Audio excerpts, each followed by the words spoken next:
Kraft presents The Great Gildersleeve. The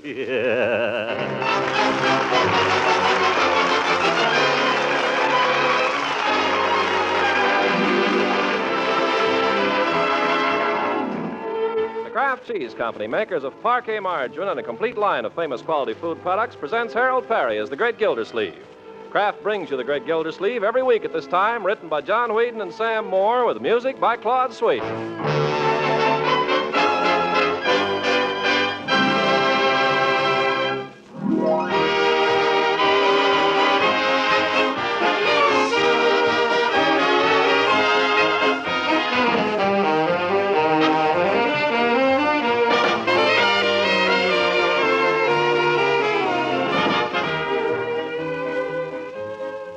We'll hear from the Great Gildersleeve in just a moment.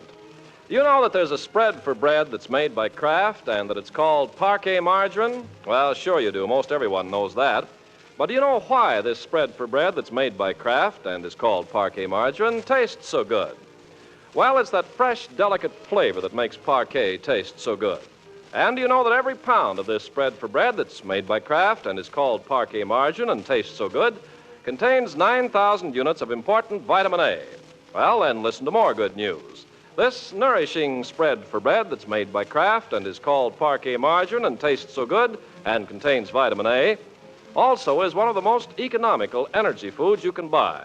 So, enough said. Tomorrow, ask your dealer for delicious, nourishing Parquet. P-A-R-K-A-Y, Parquet margarine made by Kraft.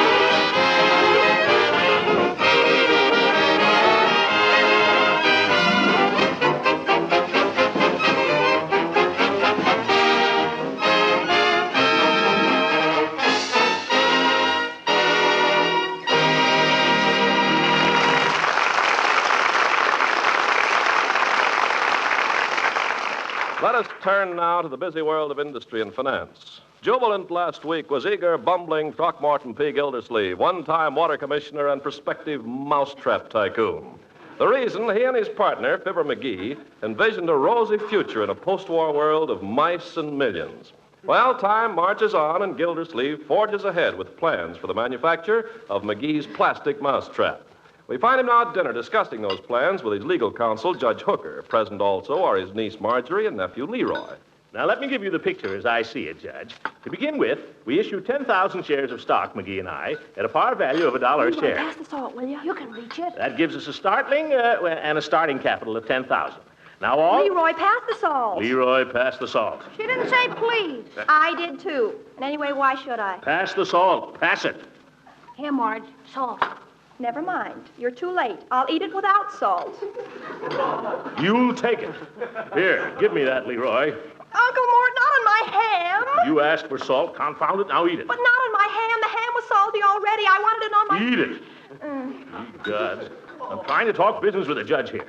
I'm sorry, Judge. Continue. I wasn't saying anything, Gildy. It was you. Oh, yes. Well, I'll go back. To begin with, McGee and I issue 10,000 shares of stock. Excuse me, please. Yes? Before you begin, if Marjorie's through with the salt there... Give him the salt. Here, Judge Leroy, you don't have to grab. Quiet. Now, if you're listening, Judge... I'm listening, Gildy. Continue. I always like a little salt on my spinach. I always like a little quiet when I'm talking. You're always talking. Leroy... Proceed, Gildy. I've forgotten where I was now. Well, you were cooking up some shady stock deal. Oh, yes. Well, to begin with, what do you mean, shady? This is all open and above board, Judge. We simply issue 10,000 shares of common ordinary stock, which gives us a working capital... Excuse me. What is it, Bertie? How about a little more of the corn pudding for the judge? Pudding, Judge? Well, I'll tell you, Bertie, I shouldn't eat any more, but by golly, I'm going to. It's simply delicious. Yes, sir, it sure is. Shoot the jam, Marge. Leroy, that's no way to ask. Sorry. Prithee, fair one, wouldst pass the raspberry jam? Marjorie? Thank you, sister dear. You're welcome, brother dear, and may it choke you. Sweet kid. No. Leroy, a little more corn pudding for you? Not for me, Bertie. I got only a little of it left here. Ain't you going to help finish it up? No, thanks, Bertie. I can't stand the stuff. Leroy, is that any way to talk about something Bertie has worked hard on? Well, it's squishy. I can't stand anything squishy. I've told you, young man, not to criticize your food. Give him another helping, Bertie. Oh, Oh, Mr. Gilsleeve, if the boy don't want it, Give him another helping. According to modern education, Gildy, you're all wrong and Let's keep modern education out of this, Judge. Give the boy another helping, Bertie. Yes, sir. I'm sorry, Leroy. I'm telling you, I can't eat it. You'll either eat it or go to bed. All right, I'll go to bed. No, you won't. You'll eat it. Yes, sir. A little corn pudding never hurt anybody. I ate corn pudding when I was your age. Didn't like it particularly, but I ate it. Corn pudding is good for you, Leroy. Builds you up. Vitamins. All right, you don't have to eat it if you don't want to. Ah, thanks, Unc. Hey, guess who's back in town? Who? Marge knows, don't you, Marge? If you're referring to Everett Todd, I can't stand him. Oh, you can't, eh? No, I can't. Everett Todd is a mole. Yeah. A what? A mole. He's a drip. Mold. That's a new one. You mean Ainsworth's Todd's boy? Yeah, Everett. I thought he went to military school. He did, but the Army took it over. So now he's back in high school.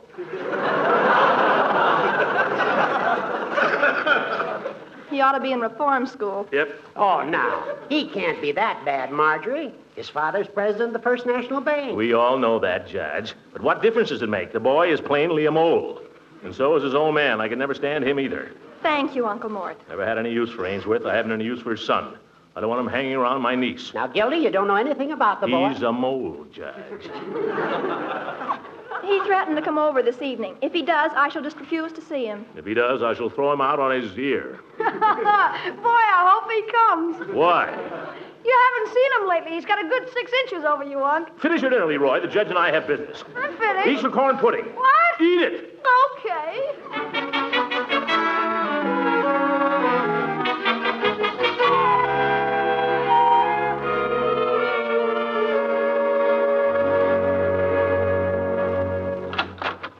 Excuse me, Mr. Gilsleeve. Miss Margie ain't in here? No, she's up in her room doing her homework. Oh, there's a young Mr. Todd at the door to see her. Todd? That must be Ainsworth's boy. Well, by George, I'll tell him where Now, he... wait a minute, Gildy, wait a minute. Have the young men wait, Bertie. You know, I've been thinking. What? I wouldn't be too hasty about throwing young Todd out of the house. You may want to borrow money from his father's bank. Borrow from Ainsworth Todd, that stuffed shirt? I never borrow a nickel from him. I'd sooner raise the money myself. By George, I will raise it myself. How? I don't know. Todd isn't a bad fellow. He's got the only bank in Summerfield. Monopoly. Oh, you're talking like a baby, Throckmorton. What on earth have you got against Todd? Well, he threw me out of his office once, if you must know. What for? We had a disagreement. I may have called him a crook in the heat of the argument. Well, you better see if you can get back in his good graces. If he's against you, you won't get credit anywhere in town. Oh? Maybe you're right, Judge. I've got to be going now. But think it over, Gildy. Yeah. Bertie, I'll speak to the young man myself. Yes, sir. Good night, Judge. Good night. Well, my boy. Gildersleeve is my name. How do you do, sir? So you've come to see Marjorie. Well, yes, sir. That is, if she's in. Oh, she's expecting you, all right. Yes, indeed. Come right in. Oh, Marjorie. Yes, Uncle Mort? Better hurry down, my dear. Someone to see you. Who is it? Never you mind. We'll surprise her. Well, let me have your hat. Come in and sit down. I remember your father. Remember him well. Call me Uncle Mort? You have a visitor, my dear? I have? Oh, hello. Hello, Marjorie. How are you? I thought you were kidding when you said you might come over. I've got an awful lot of homework to do. Oh, gee. I'm terribly sorry, but I'll have to ask you to excuse me. Now, Marjorie, you can relax for a few minutes. Bad for your eyes to keep studying all evening. It's been pretty warm lately, hasn't it, Marjorie? Yes, it has. Quite unseasonable. I guess it'll be getting colder pretty soon, though. Huh, Marge? Think so, Marge? Oh, I suppose so. Marjorie, do you like Wedgie Arcola's music? Oh, it's all right, I guess. I think he's murder. His whole band's murder, but he's really murder. I think he plays more trumpet than Harry James. I wouldn't know. You don't happen to have Wedgie's record of Is You Is or Is You Ain't, do you? No, I haven't. Well, I just happen to have it with me. I mean, out in the car. If you'd like to hear it. He plays an awful lot of trumpet in that record. Is that so? By the way, how's your father these days? Would you like to hear the record, Marjorie? I think you'll enjoy it. Oh, sure she would. So would I. Well, swell. It'll only take a second. And look out for the hat rack. I'll leave the latch off. Be right back. Marjorie, you're not being very polite to your young friend. Uncle Mort, I told you I didn't want to see him. He's a mole. Now, my dear, that's just your opinion. Oh, no, it isn't. You said so yourself. You said you didn't like him. I don't even know him. I need money from his father's bank to finance our company, my dear. And I can't have you insulting this boy. Oh. Just be friendly, can't you? I suppose you want me to let him kiss me. If he tries it, I'll break his neck. All I want is ordinary courtesy, my dear. Just be friendly. Because if you're friendly, he'll be friendly. And if he's friendly, maybe his father will be friendly. The tightwad. Now, if you... Oh, hello, my boy. Got the record, I see. Yeah. What's his first name, my dear? The phonograph is over here, Everett. Yes, right over here, Everett. Oh, thanks. Gee, I sure hope you're going to like this, Marjorie. I'm sure she will. I heard his record of Blue Lagoon, and I thought it was awfully good. Oh, that one? After he made it, he fired his whole rhythm section. The new guys are much better. How's your father these days, Everett? Is the needle hot yet? I guess he's all right. Well, here we go. Nothing like a little jazz.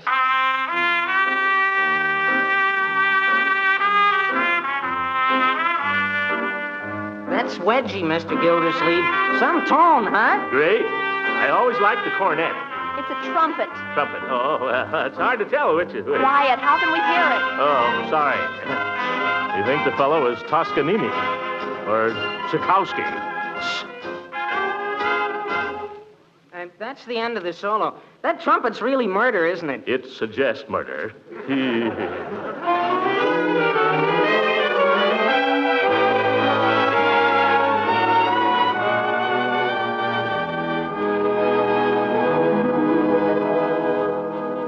Well, anyway, when this Arcola first started, he was a piano player. He didn't switch to the trumpet till later. Well, that happens. By the way, Everett, what was your father before he became a banker? I guess he was always a banker. I guess he's pretty good at it, too. Knows who to lend money to. Knows a reliable man when he sees one. Yeah, I suppose so. I never thought much about it. Leroy! What are you doing down here in your pajamas? For corn's sake, I couldn't sleep. What was all that racket? Racket. That Wedgie Arcola's latest record. Arcola? Oh, boy, play it again, huh? He's super. Why not? Just the trumpet solo, Everett. You belong in bed, young man. Oh, just let me hear it this once. Roll 'em, Everett. They're rolling.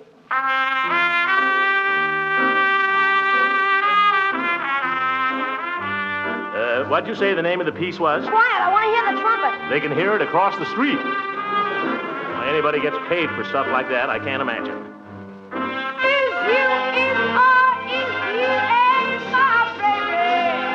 Leroy! That's the name of the piece, Unc. Yep. Is you is or is you ain't my baby. A little ungrammatical, isn't it? Boy, that Arcola is really super. Go to bed, Leroy. Well, it's only 10:30. I don't care. It's time you were in bed. Besides, it's 10:45. It's 10:40. Stop quibbling and go to bed. Gosh, you never want me to have any fun. Hates to go to bed, the little rascal. Now, what were we talking about, Everett? Oh, we were talking about your father. No, about Wedgie Arcola. But, gee, I ought to be going home. Stick around. It's only 11. No, gee, I gotta go. Well, now that you know the way. I'd like to come and see Marjorie Oh, again. I hope you will. That's the way, my dear. Yeah, we'd love to have you. Well, it's sure great to meet people that are interested in good music. I'm afraid Mr. Gildersleeve isn't quite as sold on Wedgie as I am. Don't you believe it, my boy. I'm crazy about Wedgie. Really, Uncle Mort? I think he's great. Is you is, oh, is you ain't my baby. Oh, gosh. Mr. Gildersleeve, as long as you're getting to be such a fan, how'd it be if we played it once more? Just the solo part. Oh, sure. Love to hear it. Come on, Everett. I love every note of that thing.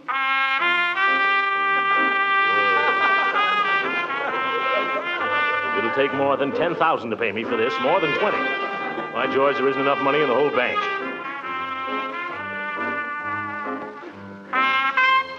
Yeah, that's murder. Oh, it sure is. Well, good night, Mr. Gildersleeve. Good night, Marjorie. I'll leave the record for you. Only take good care of it, huh? Good night. Yeah, good night, my boy. Oh, and give my regards to your father. Now, for Pete's sake, let's go to bed.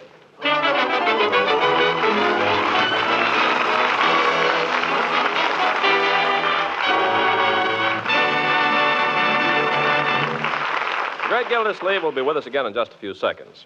Now, 3 ways you can help yourself and help the dealer who supplies you with Parquet margarine, the delicious Kraft quality spread for bread. First, to save valuable shopping time, know the point value of rationed foods. Parquet margarine, by the way, still requires only 2 ration points a pound. Second, plan menus a week in advance and serve the most nourishing foods available. And, of course, serve economical Parquet margarine as often as you can. It's such a splendid energy food and is fortified by Kraft so that every pound contains 9,000 units of vitamin A. And now, a third important point. To conserve paper vitally needed in the war, avoid useless wrapping. Don't ask your dealer to wrap packaged foods. And that means the attractive yellow and blue package, too. Yes, the one that contains that delicious, nourishing spread for bread, Parquet. That's Parkay, Parquet margarine. Tomorrow, buy Parquet, made by Kraft.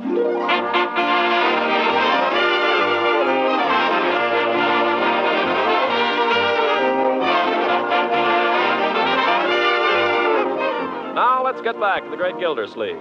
Several days have passed since we last saw him, and though he hasn't yet been able to see Mr. Ainsworth Todd of the Summerfield First National, his hopes are high. At the moment, we find him at home, enjoying the comforts thereof. Oh,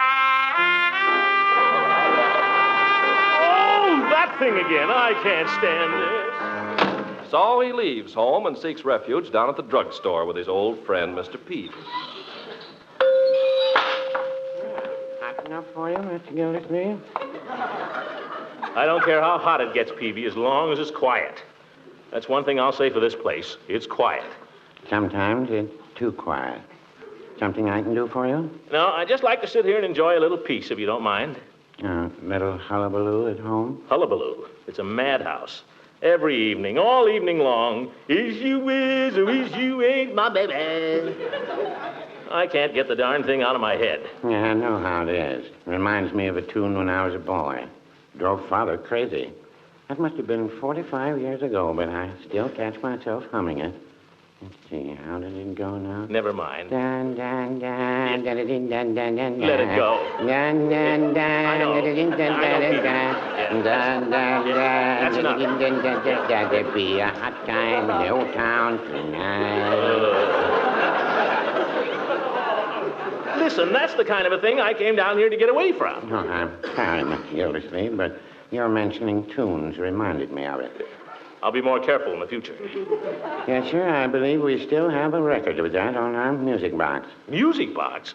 You still have a music box? Oh, yes. The modern type, of course, with the flat metal record. The modern type, yes. I thought some last Christmas of trading it in on phonograph. Thought maybe Mrs. Peavy might like it. But then I decided to wait until they get the thing perfected. Well, maybe you're better off with the music box at that, Peavy. At least you won't run into an is you is or is you ain't my baby. Oh, dear. By George, Peavy, have you ever stopped to ask yourself what the younger generation is coming to? No, I haven't. What are they coming to, Mr. Gildersleeve? I don't know. But I don't want to be around when it arrives, I'll tell you that. Is you is or is you ain't. I'll tell you one thing, they'll come to no good. No, I wouldn't say that. You take your children. Now, Marjorie, she comes in here after school sometimes. Yes? And the boys crowd around her, maybe 2 or 3 of them, and offer to buy her a soda. Oh, how does she handle it? Well, I don't know how she does it, but she does. By George, she's pretty cute, isn't she? Yes, and the boys seem to think so, too. Yeah, that's going to be a problem. Going to be a problem. Heck, it is a problem. She was in here yesterday with that Todd boy, the banker's son. Oh, him. That's nothing to worry about, Peavy. She can't stand him. Yeah, I wouldn't say that. Peavy, I know all about it. She's being nice to him. But she's doing that because I asked her to. You asked her to? Uh-huh. You see, well, I can't stand the kid either, but his father is president of the bank. Oh. McGee and I are planning to negotiate a little loan so we can go into production. The mousetrap. Yeah, the mousetrap. I have an appointment at the bank tomorrow morning, Peavy, so I just hold on to myself and keep my temper till then, and Marjorie can keep hers. We'll get what we need, and we can give Junior the old heave-ho then. Pretty foxy, eh, Peavy? Mr. Gildersleeve, do you ever have trouble sleeping nights? No, why? What do you mean? That's just good business, Peavy. You know, Todd will do the same thing. You can't trust those fellas. I only asked the girl to be a little polite to the kid, for goodness sake. There's nothing wrong in that. Oh, good night, Peavy.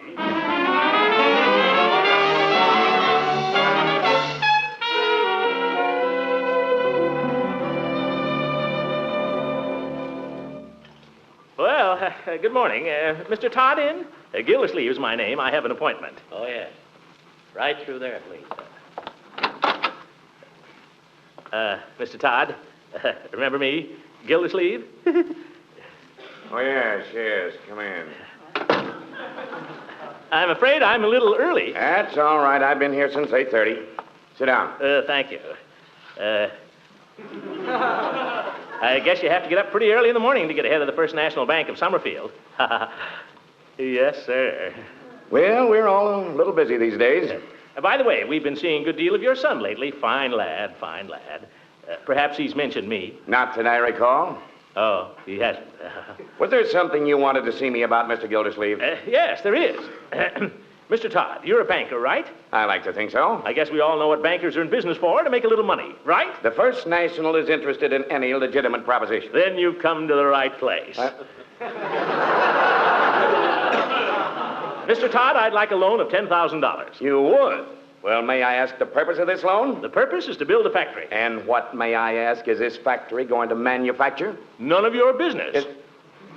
Well, you can't expect a loan if you don't tell us what you're going to manufacture. If I tell you, how do I know you won't steal the idea and make it yourself? Mr. Gildersleeve, the First National of Summerfield is a banking institution, pure and simple. We do no manufacturing and no selling. Neither do we wash windows. I noticed that.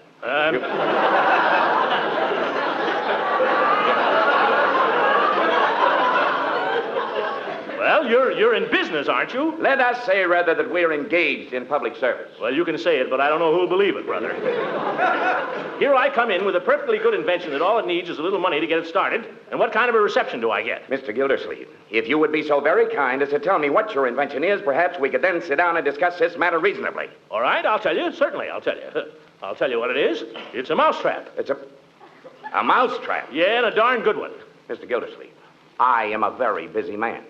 Good day. Listen, Todd, you can't treat me like this. I'm a depositor in this bank. I was just about to mention that. Well, I withdraw my account. It has just been brought to my attention, Gildersleeve, that your account has been overdrawn. Nevertheless, I withdraw it.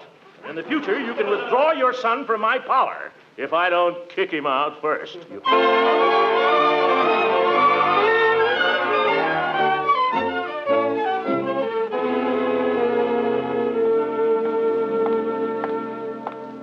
Yes, sir. I guess I told him.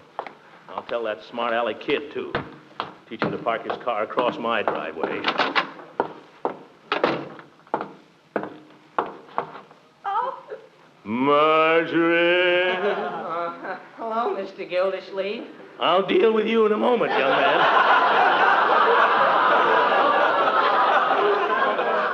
Marjorie, will you come with me, please? Here, into my study. Yes, Uncle Mort. You wait right where you are, Everett. Now, young lady, was that impudent young scoundrel kissing you, or was he not? I don't know. He had his arms around you, didn't he?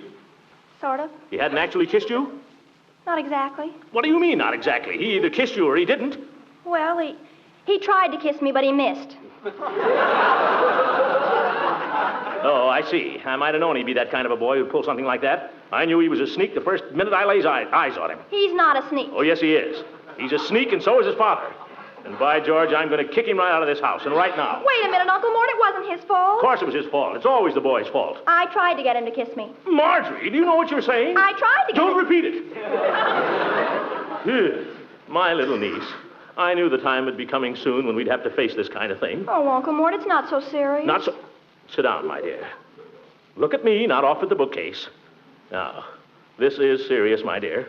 A girl's first kiss is something very special. It should mean a great deal. But I had my first kiss 2 years ago.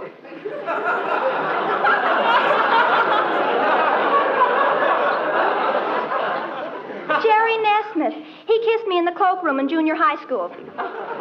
So he did, eh? Well, from now on, I want your kisses to be something sacred, Marjorie.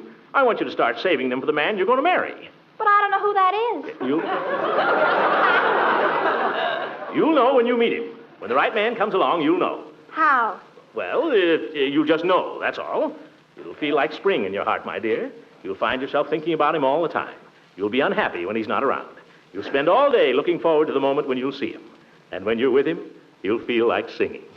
Is that the way it is? That's love, my dear, when the right man comes along. That's exactly the way I felt ever since Tuesday. Oh! That's ridiculous. You're much too young. You're just a child. Yesterday I saw his face in my English literature book, just as clear. Marjorie, this is nonsense. Last night I felt like singing when I saw him coming up the front steps. This has gone far enough, young lady. You send this boy home instantly. But Uncle Morris! I forbid you to see him again. But why? I'll not have kissing going on at your age. Will you send him home? No, I won't. Marjorie, have you no regard for my wishes? But Uncle Mort, this whole thing was your idea in the first place. Well, I only wanted you to be friendly. Well, I was. Can I help it if I like him? Liking him is one thing, and kissing and cuddling is something else. I won't have it. Well, can we be just friends? Can I trust you?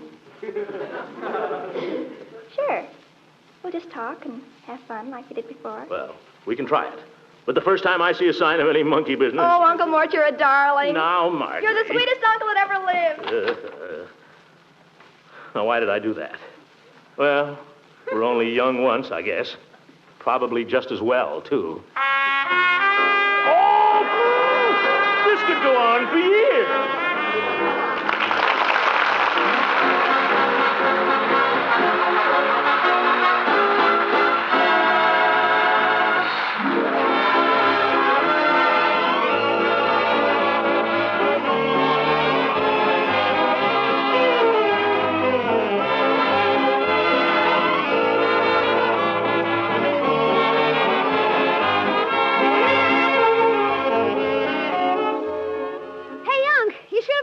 Today. Oh, yes, Leroy? What happened? Boy, did I have fun with Ethel Hammerschlag. What? You and Ethel Hammerschlag? Yeah, in the cloakroom.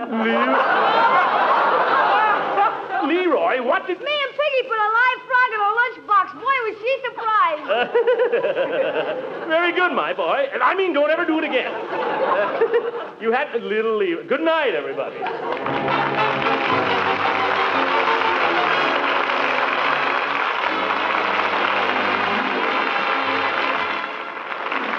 This program was directed by Claude Sweeten. This is Ken Carpenter speaking for the Kraft Cheese Company, makers of Parquet Margarine and a complete line of famous quality food products.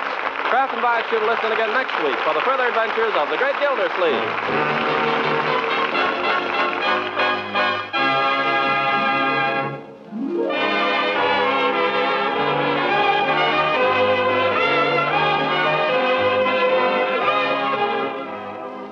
Why is it that meat roast, so appetizing at dinner, often tastes a little flat when you serve it cold? Well, the reason is meat, in cooling, loses flavor. So the natural thing to do is add more flavor. And that's where Kraft prepared mustards brightly step into the picture to liven foods with their tangy, tempting flavors. Remember, there are two popular Kraft mustards, a mild-flavored golden Kraft salad mustard and a sharper Kraft mustard with nippy horseradish added. They're both grand flavor treats in sandwiches and on hot dogs and cold cuts. Delicious, too, in many other appetizing ways. For example, Kraft salad mustard adds a sparkling flavor tang to deviled eggs, relishes, appetizers, salad dressings, cheese fondues, and Welsh rabbits. And Kraft horseradish mustard is really scrumptious in a zippy sauce for fish. So for flavor variety, buy both kinds.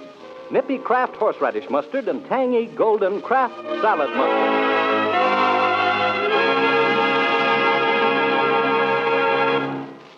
This is the National Broadcasting Company.